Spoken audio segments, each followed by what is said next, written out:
మార్చి 8న అంతర్జాతీయ మహిళా దినోత్సవాన్ని ఘనంగా నిర్వహించాలని మహిళా శిశు సంక్షేమ శాఖ మంత్రి సీతక్క అధికారులను ఆదేశించారు. ఆర్థిక రంగంలో తెలంగాణ గ్రామీణ మహిళలు సాధించిన విజయాలను ప్రపంచానికి చాటాలని సూచించారు. సికింద్రాబాద్లోని పరేడ్ గ్రౌండ్లో మహిళా దినోత్సవాన్ని ప్రభుత్వం నిర్వహిస్తున్న కారణంగా మంత్రి సీతక్క అధికారులతో ఉన్నత స్థాయి సమీక్ష సమావేశం నిర్వహించారు.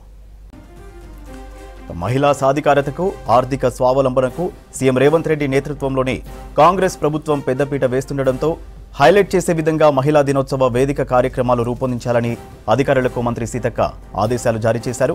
1,00,000 మంది మహిళలతో తలపెట్టిన సభకు రేవంత్ రెడ్డి ముఖ్య అతిథిగా హాజరు కానున్నారు. ఈ కార్యక్రమంలో పలు కొత్త పథకాలను ప్రారంభించేందుకు ప్రభుత్వం ఏర్పాట్లు చేస్తోంది.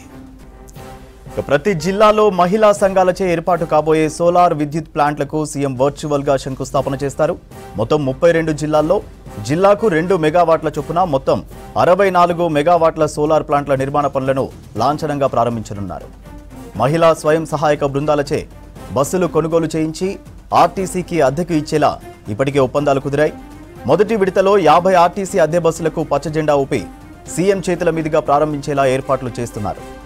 నారాయణపేట జిల్లాలో మహిళా సంఘాలు ప్రారంభించిన పెట్రోల్ బంక్ తరహాలోనే మిగిలిన 31 జిల్లాల్లోనూ పెట్రోల్ బంకులు ప్రారంభించేలా బీపీఎల్, హెచ్పీసీఎల్, ఐఓసీఎల్ వంటి ఆయిల్ కంపెనీలతో ప్రభుత్వం ఒప్పందాలు చేసుకోనుంది. వడ్డీ లేని రుణాలు, చెక్కులను మహిళా సంఘాలకు అందజేయనున్నారు. ఈ ఏడాది కాలంలో ప్రమాదవశాత్తు మరణించిన 400 మంది మహిళా సంఘ సభ్యులకు 40 కోట్ల ప్రమాద బీమా చెక్కులను అందజేస్తారు. మహిళా దినోత్సవాన్ని పురస్కరించుకుని 14,000కు పైగా అంగన్వాడీ టీచర్లు, హెల్పర్ల నియామకాల ప్రక్రియను లాంచ్ చేయనున్నారు. ఇందిరా మహిళా శక్తి విధానాన్ని విడుదల చేయనున్నారు.